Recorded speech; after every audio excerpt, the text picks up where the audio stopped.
नगरीय निकाय चुनावों का आगाज हो चुका है। ठीक उसी तरह यहाँ पर लगातार नेता भी खुलकर सामने आ रहे हैं। तो वही अगर हम बात करें आम जनमानस की, तो आम जनमानस का भी गुस्सा यहाँ साफ तौर पर देखा जा सकता है। नमस्कार, मैं हूं शशिकांत, यूडी न्यूज में आपका स्वागत। समाज सेविका लालसा यादव जी हमारे साथ में हैं, जो कि वार्ड 13 पे लगातार सक्रिय हैं, आम जनमानस के साथ में उनको सुख दुख की भागी बनी रही हैं।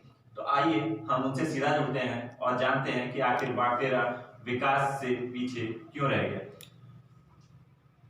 क्या कुछ कहेंगी आप विकास को लेकर, क्योंकि वार्ड 13 में जिस तरह से प्रधानमंत्री आवास नदारत है, स्वास्थ्य की बात करें तो स्वास्थ्य भी वहां पर कुछ खास देखने को नहीं मिला। स्वच्छता की बात करें तो स्वच्छता के दावे भी सारे के सारे वहां जाकर फेल हो जाते हैं। तो मेरा पहला सवाल आपसे ये है कि प्रधानमंत्री आवास आखिर उन गरीब लोगों को क्यों नहीं मिल पाया।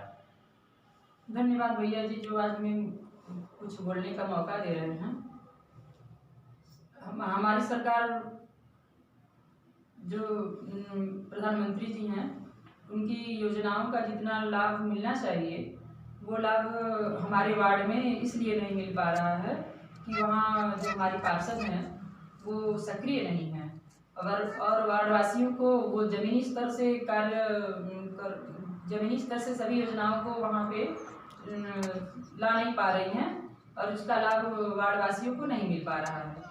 तो माना जाए कि यहाँ पर वार्ड पार्षद की निरंकुशता के चलते वार्डवासियों को उसका लाभ नहीं मिल पा रहा है। अब वहीं अगर हम स्वच्छता की बात करें तो स्वच्छता भी रीवा संभाग में सिंगरौली जिले नंबर 1 पे रहा, लेकिन वार्ड 13 पर ये सारी चीजें जाकर बिल्कुल कागजी लगती हैं। तो कहाँ आप कमी मानती हैं नगर निगम की या वार्ड पार्षद की कि वहां पर स्वच्छता बिल्कुल शून्य समझ में आती है। नहीं भैया, देखिए, स्वच्छता अभियान हमारा हर जगह देश में और हमारे सिंगरौली जिले में और रीवा संभाग में, चाहे जहाँ देखिए, हर जगह योजनाओं का लाभ मिल रहा है, क्योंकि हर जगह के पार्षद अच्छे हैं और वो सक्रिय हैं, जमीनी स्तर से कार्य कर रहे हैं, अपने वार्डों में हर कार्य को सुचारू रूप से चला रहे हैं। और हमारे वार्ड में इसलिए पीछे है कि वहाँ की पार्षद सक्रिय नहीं है, वो जमीनी स्तर पर हर कार्य को करना नहीं चाहती हैं। वो चुनाव लड़ती हैं और सीधे अपने फिर घर बैठ जाती हैं। वो अपने जनता को और वार्डवासियों को अच्छे से कार्य करने को और जमीनी स्तर से सभी योजनाओं को लाभ नहीं देना चाहती हैं। जब पार्षद अच्छे रहते हैं ना, तो सभी कार्य का लाभ मिलता है और हमारी जितनी योजनाएं चली हैं सभी योजनाओं का लाभ भी मिलता है। पार्षद की कमी के कारण ऐसा होता है। तो लगातार जिस तरह से पूरे वार्ड पर लोगों में आक्रोश नजर आ रहा है पूर्व पार्षद को लेकर, ऐसे में अगर आपको मौका मिलता है तो आपकी प्राथमिकताएं क्या होंगी वार्ड वासियों को लेकर।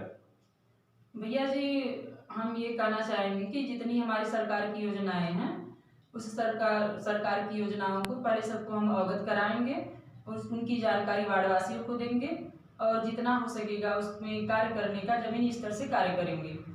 तो लगातार आप अगर हम वार्ड 13 की बात करें तो इस वार्ड 13 पर जो मुख्य रूप से समस्या निकलकर सामने आई है वो कहीं ना कहीं पार्षद का सिर्फ चुनाव जीतने तक जनता के संपर्क में रहना एवं उसके बाद नदारत हो जाना।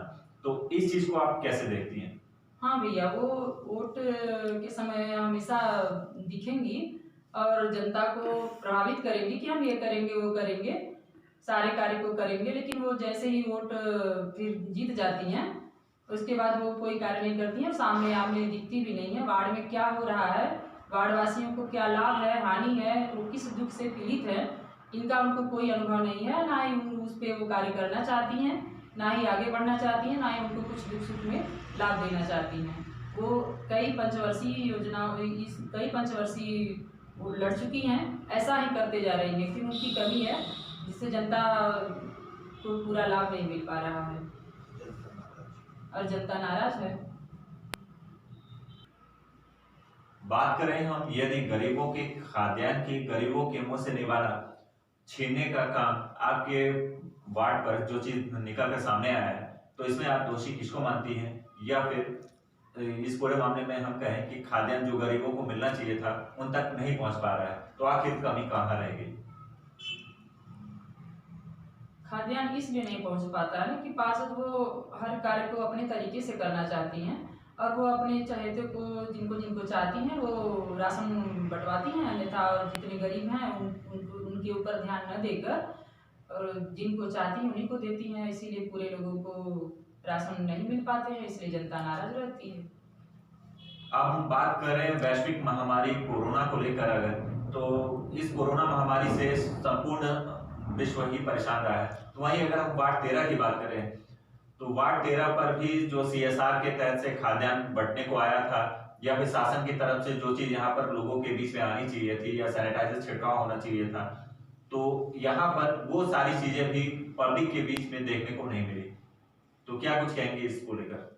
हाँ देखिए भैया जी, इसमें भी जनता हर अपेक्षा करती है कि हमें अपने पार्षद से हमें सब चीज़ का लाभ मिले, और सरकारी योजना और जितनी ये सैनिटाइजर वगैरह मिले थे या CRS का जो भी मिला खाद्यान्न वगैरह जो बंटवाने वितरण करने के लिए, उसको पूरी तरीके से नहीं वितरण की।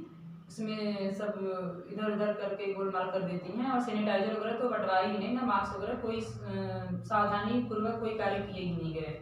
ये पार्षद की पूरी कमी है।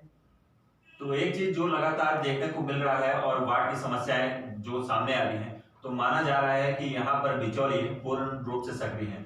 तो बिचौलिए आपके इस वार्ड में आप किसको मानती हैं कि बिचौलिए का काम कर रहे हैं? इन सब के पीछे पार्षद ही जिम्मेदार हैं, क्योंकि वो सरकार की योजनाओं को जनता तक नहीं पहुंचा पा रही हैं। तो आज की इस खास बातचीत में हमारे साथ थी वार्ड 13 में सक्रिय रूप से अपनी भूमिका निभा रही लालसा यादव जी, जो कि जमीनी स्तर पर लोगों के बीच में जाकर उनकी समस्याओं पर लगातार नजर बनाए हुए हैं एवं लोगों की समस्याओं पर काम कर रही हैं। तो आइए हम अगली खबर की तरफ चलते हैं और जानते हैं अगले